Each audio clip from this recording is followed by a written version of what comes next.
മലയോര എക്സ്പ്രസ് പ്രധാന വാർത്തകൾ powered by Jeevanam Ayurved hospital Iritty Keezhur, Sneha stores Vaniyappara, Lasa associates Angadikadavu. നേപ്പാളിൽ മിന്നൽ പ്രളയത്തിൽ 157 പേർ മരിച്ചു. 200-ലേറെ ഇന്ത്യക്കാരടക്കം 750-ലേറെ വിനോദസഞ്ചാരികളെയും കൈലാസ് മാനസരോവർ തീർത്ഥാടകരെയും കാണാതായി. ടിബറ്റിൽ മഞ്ഞുമല ഇടിഞ്ഞുവീണ് ഭോട്ട കോഷി നദി കവിഞ്ഞതാണ് പ്രളയകാരണം. ബിരേന്തി പ്രദേശത്തെ അണക്കെട്ടുകൂടി തകർന്നതോടെ അനേകം ഗ്രാമങ്ങൾ, മാർക്കറ്റുകൾ, ജലസേചന പദ്ധതികൾ, റോഡുകൾ, പാലങ്ങൾ, കെട്ടിടങ്ങൾ എന്നിവയെല്ലാം പ്രളയത്തിൽ ഒഴുകിപ്പോയി. നേപ്പാളിലെ ദുരന്ത മേഖലയിൽ കുടുങ്ങിയ മലയാളികളെ രക്ഷിക്കാൻ സംസ്ഥാന സർക്കാർ നടപടികൾ ആരംഭിച്ചു. മുഖ്യമന്ത്രിയുടെ നിർദ്ദേശാനുസരണം അടിയന്തര സഹായത്തിന് നോർക്ക ഹെൽപ്പ് ഡെസ്ക് തുടങ്ങി. Toll free number 1070. മറ്റ് നമ്പറുകൾ 9447 111844, 9747 132147. ഏകോപനത്തിന് ഡൽഹി NRK ഡെവലപ്മെന്റ് ഓഫീസറെ ചുമതലപ്പെടുത്തി. നേപ്പാളിലെ ഇന്ത്യൻ എംബസി ഹെൽപ്പ് ലൈൻ നമ്പറുകൾ 9778131680. മറ്റൊരു നമ്പർ 977090910750. നേപ്പാൾ ദുരന്തത്തിൽ കുടുങ്ങിയ മലയാളി യാത്രാ സംഘങ്ങളുടെ വിവരം സർക്കാർ ശേഖരിക്കുന്നു. കാഞ്ഞങ്ങാട് മുൻ SI പ്രദീപ് അടക്കം 36 അംഗ മലയാളി ടൂറിസ്റ്റ് സംഘം നേപ്പാളിൽ കുടുങ്ങിയതായി വിവരം ലഭിച്ചു. ഇവരെ രക്ഷപ്പെടുത്താൻ സംസ്ഥാന സർക്കാർ കേന്ദ്ര സർക്കാരിന്റെ സഹായം തേടി. തുടർ നടപടികൾക്കായി ചീഫ് സെക്രട്ടറിയെ ചുമതലപ്പെടുത്തി. പൂക്കളം ഒരുക്കിയും ഓണക്കോടി അണിഞ്ഞ റീൽസ് എടുത്തും സദ്യയുണ്ടും ലോകമെങ്ങുമുള്ള മലയാളികൾ തിരുവോണം ആഘോഷിച്ചു. കേരളത്തിൽ മഴയും മൂടിക്കെട്ടിയ അന്തരീക്ഷവുമായിരുന്നെങ്കിലും ഓണാഘോഷത്തിന് ആവേശം കുറഞ്ഞില്ല. ജില്ലാ കേന്ദ്രങ്ങളിലെ ഓണാഘോഷ കലാവിരുന്നുകൾ കാണാൻ ആസ്വാദകരുടെ തിരക്ക് കുറവായിരുന്നു. തിരുവോണ വിളംബരവുമായി തൃശൂരിൽ ഇന്നും നാളെയും കുമ്മാട്ടികളിറങ്ങും. ശനിയാഴ്ചയാണ് പുലിക്കളി. ഭീമൻ പൂക്കളമൊരുക്കി വയനാട്ടിലെ പുൽപ്പള്ളിക്കടുത്തുള്ള ഇരുളം ഗ്രാമം. ഗവൺമെന്റ് ഹൈസ്കൂൾ മൈതാനത്ത് 25,000 ചതുരശ്ര അടിയിൽ 10 ടൺ പൂക്കൾ ഉപയോഗിച്ചാണ് പൂക്കളമൊരുക്കിയത്. 1500 പേരാണ് പൂക്കളിടാൻ അധ്വാനിച്ചത്. ഇരുളത്തുകാരുടെ വികാരമായിരുന്ന മണിയൻ കാട്ടാനയും പൂക്കളത്തിൽ ഇടം പിടിച്ചിട്ടുണ്ട്. സ്വന്തം നിലയ്ക്ക് 5000 വോട്ട് കിട്ടാത്ത CPI മുന്നണിയിൽ സമ്മർദ്ദ തന്ത്രത്തിലൂടെ സ്ഥാനങ്ങൾ നേടുകയാണെന്ന വിമർശനവുമായി CPM സംസ്ഥാന സെക്രട്ടേറിയറ്റ് അംഗം CN മോഹനൻ. പ്രതിപക്ഷ ഉപനേതാവ് പദവി ആവശ്യപ്പെട്ടതിനാണ് CPIക്കെതിരെ മോഹനന്റെ വിമർശനം. പിണറായിയെ ഒറ്റത്തിരിഞ്ഞാക്രമിക്കാനാണ് CPIയുടെ ശ്രമമെന്നും അദ്ദേഹം കുറ്റപ്പെടുത്തി. ശബരിമല ദർശനത്തിനെത്തിയ തന്നെ പോലീസ് തടഞ്ഞെന്ന ട്രാൻസ്ജെൻഡറിന്റെ പരാതിയിൽ സർക്കാരിനോടും തിരുവിതാംകൂർ ദേവസ്വം ബോർഡിനോടും ഹൈക്കോടതി വിശദീകരണം തേടി. തമിഴ്നാട് സ്വദേശിയായ 48-കാരി സത്യശ്രീ ഷർമിള റഹ്മത്ത് അലിയാണ് ഹർജിയുമായി കോടതിയെ സമീപിച്ചത്. വ്രതമെടുത്ത് ശബരിമല ദർശനത്തിനായി പമ്പയിലെത്തിയ തന്നെ ട്രാൻസ്ജെൻഡർ ആണെന്ന് പറഞ്ഞ് ഇക്കഴിഞ്ഞ 20-ന് പോലീസ് തടഞ്ഞെന്നാണ് സത്യശ്രീയുടെ ആരോപണം. കണ്ണൂർ എളയാവൂരിലെ മണ്ണിടിച്ചിലിന് കാരണം ദേശീയപാത അതോറിറ്റിയുടെ ഡിസൈനിലെ പാളിച്ചയാണെന്ന് പ്രതിപക്ഷ നേതാവ് പിണറായി വിജയൻ. 2023-ൽ മണ്ണിടിച്ചിലുണ്ടായിട്ടും നാഷണൽ ഹൈവേ അതോറിറ്റി ഇടപെട്ടില്ലെന്നും ഇനിയൊരു അപകടമുണ്ടാകരുതെന്നും പിണറായി വിജയൻ പറഞ്ഞു. മണ്ണിടിഞ്ഞ സ്ഥലം സന്ദർശിച്ച ശേഷം മാധ്യമപ്രവർത്തകരോട് സംസാരിക്കുകയായിരുന്നു അദ്ദേഹം. CPM വ്യക്തി കേന്ദ്രീകൃതമല്ലെന്നും ടീമെന്ന നിലയിലാണ് പാർട്ടിയുടെ കെട്ടുറപ്പെന്നും CPM general secretary MA baby. പലതരം തിരിച്ചടിയിൽ നിന്ന് കരുത്താർജിച്ചുവെന്ന പാർട്ടിയാണിതെന്നും ബേബി പറഞ്ഞു. തെരഞ്ഞെടുപ്പുകളിൽ ജയിക്കുക മാത്രമല്ല, ജനങ്ങളുമായുള്ള ബന്ധം നിലനിർത്തുകയാണ് പ്രധാനം. അതിൽ സംഭവിച്ച കുറവുകൾ നികത്താനുള്ള ശ്രമത്തിലാണെന്നും MA ബേബി പറഞ്ഞു.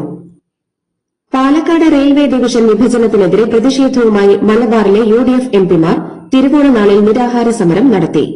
കർണാടകയിലെ തെരഞ്ഞെടുപ്പ് മുന്നിൽ കണ്ട് BJP നടത്തിയ നീക്കമാണ് ഡിവിഷൻ വിഭജനത്തിന് പിന്നിലെന്ന് UDF നേതാക്കൾ ആരോപിച്ചു. അസ്ഥിബന്ധങ്ങളിലെ വേദനയും സന്ധികളിലെ തേയ്മാനവും കാരണം വിഷമിക്കുകയാണോ? നിങ്ങളുടെ ശാരീരിക ബുദ്ധിമുട്ടുകൾക്കുള്ള പൂർണ്ണ പരിഹാരവുമായി ജീവനം ആയുർവേദിക് ക്ലിനിക്.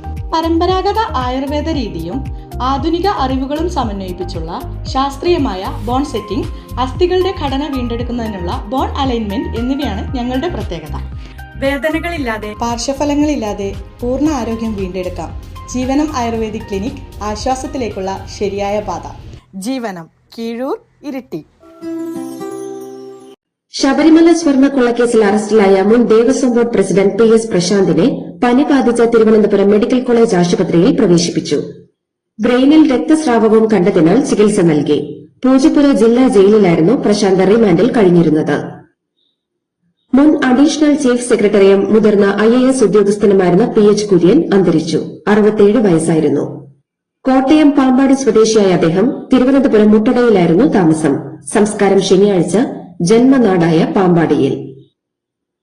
തൃശൂർ ചേലക്കോട് നിയന്ത്രണം വിട്ട മിൽമ ടാങ്കർ ലോറി ഇടിച്ചുണ്ടായ അപകടത്തിൽ 2 പേർ മരിച്ചു. പഴയന്നൂർ കല്ലേപ്പാടം സ്വദേശി ഷെമീർ, മണ്ണാർക്കാട് സ്വദേശി ജോസഫ് എന്നിവരാണ് മരിച്ചത്. മലപ്പുറം വെട്ടത്തൂരിൽ സഹോദരങ്ങളായ 2 പേർ സ്വന്തം കോഴി ഫാമിൽ നിന്ന് ഷോക്കേറ്റ് മരിച്ചു. വെട്ടത്തൂർ ഏഴുതല സ്വദേശി സാഹിർ, സഹോദരനായ ഫാസിൽ എന്നിവരാണ് മരിച്ചത്. ഡോക്ടർമാർ തിരുവോണത്തിന് കൂട്ടത്തോടെ അവധിയെടുത്തത് മൂലം അട്ടപ്പാടി ഷോളയൂർ കുടുംബാരോഗ്യ കേന്ദ്രത്തിൽ ചികിത്സ ലഭിക്കാതെ 3.5 വയസ്സുകാരൻ ദുരിതത്തിലായി. അപസ്മാര ബാധയെ തുടർന്ന് അതീവ ഗുരുതരാവസ്ഥയിലാണ് കുഞ്ഞിനെ ആശുപത്രിയിൽ എത്തിച്ചത്. അത്യാഹിത വിഭാഗത്തിലടക്കം ചികിത്സ നൽകാൻ ഡോക്ടർമാർ ഉണ്ടായിരുന്നില്ലെന്ന് കുടുംബം പരാതിപ്പെട്ടു. പശ്ചിമബംഗാളിലെ SIR പരാതികളിൽ കോടതി നിയോഗിച്ച ട്രൈബ്യൂണലുകൾ തീർപ്പാക്കിയത് 82,000 അപ്പീലുകൾ മാത്രം. ഇതിൽ 75,000-ലധികം പേരെയും വോട്ടർ പട്ടികയിൽ ഉൾപ്പെടുത്തി. കഴിഞ്ഞ തെരഞ്ഞെടുപ്പിൽ ഇവർ വോട്ടർ പട്ടികയിൽ ഉണ്ടായിരുന്നില്ല. പട്ടികയിൽ നിന്ന് പുറത്തായ 38 ലക്ഷം പേരിൽ 7 ലക്ഷം പേർ മാത്രമാണ് അപ്പീൽ നൽകിയതെന്ന് പ്രതിപക്ഷ നേതാക്കൾ പറയുന്നു. ഓപ്പറേഷൻ സിന്ദൂറിനിടെ പാകിസ്ഥാന്റെ ആണവ കേന്ദ്രമായ കിരാന ഹിൽസിൽ ഇന്ത്യൻ ഡ്രോൺ പതിച്ചത് മനഃപൂർവ്വമല്ലെന്ന് മുൻ സംയുക്ത സൈനിക മേധാവി ജനറൽ അനിൽ ചൌഹാൻ. പാകിസ്ഥാനിലെ സർഗോദയിലേക്ക് തൊടുത്തുവിട്ട മിസൈൽ കിരാന കുന്നിൽ പൊട്ടിത്തെറിക്കുകയായിരുന്നു. ജെയ്ഷെ മുഹമ്മദ് ആസ്ഥാനം തകർക്കണമെന്ന് നിർദ്ദേശിച്ചത് പ്രധാനമന്ത്രി നരേന്ദ്രമോദിയായിരുന്നെന്നും ജനറൽ അനിൽ ചൌഹാൻ വെളിപ്പെടുത്തി. രാജസ്ഥാൻ ഹൈക്കോടതി ആക്ടിംഗ് ചീഫ് ജസ്റ്റിസ് SP ശർമ്മയെ സ്ഥാനത്ത് നിന്ന് നീക്കണമെന്നാവശ്യപ്പെട്ട് ജസ്റ്റിസ് സന്ദീപ് മേത്ത സുപ്രീംകോടതി ചീഫ് ജസ്റ്റിസ് സൂര്യകാന്തിന് കത്തയച്ചു. കേസ് ലിസ്റ്റിംഗിൽ ഇടപെടൽ നടത്തിയെന്നും ഭരണപരമായ അധികാരങ്ങൾ ദുരുപയോഗം ചെയ്തെന്നും ആരോപിച്ചാണ് കത്ത് നൽകിയത്.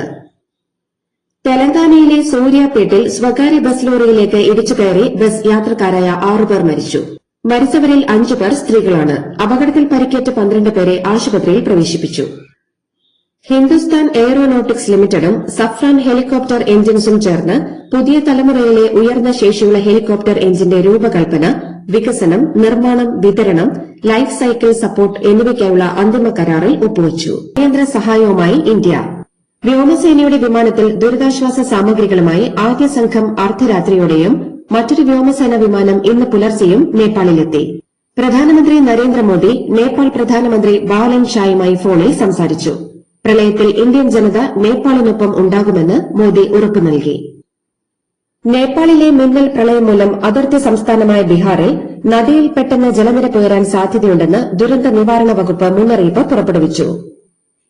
പാകിസ്ഥാനിലെ സർക്കാർ ആശുപത്രിയിലുണ്ടായ തീപിടുത്തത്തിൽ 15 നവജാത ശിശുക്കൾ മരിച്ചു. ഇസ്ലാമാബാദിലെ Pakistan institute of medical sciences ആശുപത്രിയിലെ ഗൈനക്കോളജി വാർഡിലാണ് തീപിടുത്തം ഉണ്ടായത്. ഹോർമുസ് കടലിടുക്കിൽ ഇറാൻ കരിമ്പട്ടികയിൽപ്പെടുത്തിയ കപ്പലുകളിൽ 2 ഇന്ത്യൻ ടാങ്കറുകളും ഇന്ത്യൻ പതാകയുള്ള ഒരു LNG ടാങ്കറും എണ്ണ ടാങ്കറുമാണ് ചട്ടങ്ങൾ ലംഘിച്ചെന്നാരോപിച്ച് ഇറാൻ കരിമ്പട്ടികയിൽപ്പെടുത്തിയത്. ഹോർമുസ് കടലിടുക്ക് കടക്കാൻ അനുമതിയില്ലാത്തവയുടെ പട്ടികയിൽ 50 ചരക്ക് കപ്പലുകളുണ്ട്. ഇവയിൽ ഇന്ത്യയിലേക്കുള്ള ചരക്കുമായി ഇതര രാജ്യങ്ങളുടെ പതാകയുള്ള കപ്പലുകളും ഉൾപ്പെടുന്നു.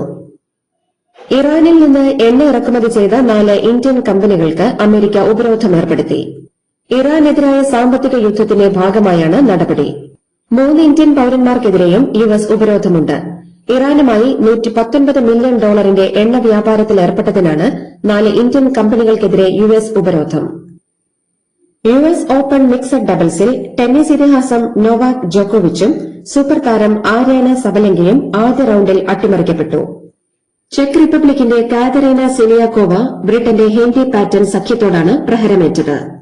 മിക്സഡ് വിഭാഗത്തിലെ മറ്റൊരു സൂപ്പർ സഖ്യം സെറീന വില്യംസും കാർലോസ് അൽക്കാരസും ക്വാർട്ടർ ഫൈനലിൽ പുറത്തായി. 4ാം സീഡായ ബെലിൻഡ ബെൻസിച്ച് ഫ്ലാവിയോ കൊബോലി സഖ്യത്തോടാണ് പരാജയപ്പെട്ടത്. ഇന്ത്യ ശ്രീലങ്ക 2ാം ടെസ്റ്റിൽ ഫോളോ ഓണിനെ തുടർന്ന് 2ാം ഇന്നിംഗ്സിനെത്തിയ ശ്രീലങ്ക 4ാം ദിനം അവസാനിക്കുമ്പോൾ 16 റൺസിന്റെ ലീഡ് നേടി. ഇന്നലെ കളി നിർത്തുമ്പോൾ 6 വിക്കറ്റ് നഷ്ടത്തിൽ 229 റൺസെടുക്കാൻ ആതിഥേയർക്കായി. ഇന്ത്യയ്ക്ക് വേണ്ടി മാനവ് സുതാർ 2 വിക്കറ്റെടുത്തു. നേരത്തെ ഇന്ത്യയുടെ 1ാം ഇന്നിംഗ്സ് സ്കോറായ 503-നെതിരെ ശ്രീലങ്ക 290-ന് എല്ലാവരും പുറത്താവുകയായിരുന്നു. 103 റൺസ് നേടിയ സോനൽ ദിനുഷയുടെ ഇന്നിംഗ്സാണ് 290 റൺസ് നേടാൻ ശ്രീലങ്കയെ സഹായിച്ചത്. ഏഷ്യൻ ഗെയിംസ് ക്രിക്കറ്റ് മത്സരങ്ങൾ അടുത്ത മാസം ജപ്പാനിൽ. സ്വർണ്ണ മെഡൽ ലക്ഷ്യമിട്ടാണ് ഇന്ത്യൻ പുരുഷ വനിതാ ടീമുകൾ ക്രീസിലിറങ്ങുന്നത്. ശ്രേയസ് അയ്യർ നയിക്കുന്ന പുരുഷ ടീം സെപ്റ്റംബർ 28-ന് ക്വാർട്ടർ ഫൈനലോടെയാണ് തങ്ങളുടെ ക്യാമ്പയിൻ ആരംഭിക്കുന്നത്. ഹർമൻപ്രീത് കൌർ നയിക്കുന്ന വനിതാ ടീം സെപ്റ്റംബർ 18-ന് ജപ്പാനെതിരെയാണ് ആദ്യ മത്സരത്തിന് ഇറങ്ങുന്നത്. KCLൽ ഏരീസ് കൊല്ലം സെയിലേഴ്സും തൃശൂർ ടൈറ്റൻസും തമ്മിലുള്ള മത്സരം മഴയെ തുടർന്ന് ഉപേക്ഷിച്ചു.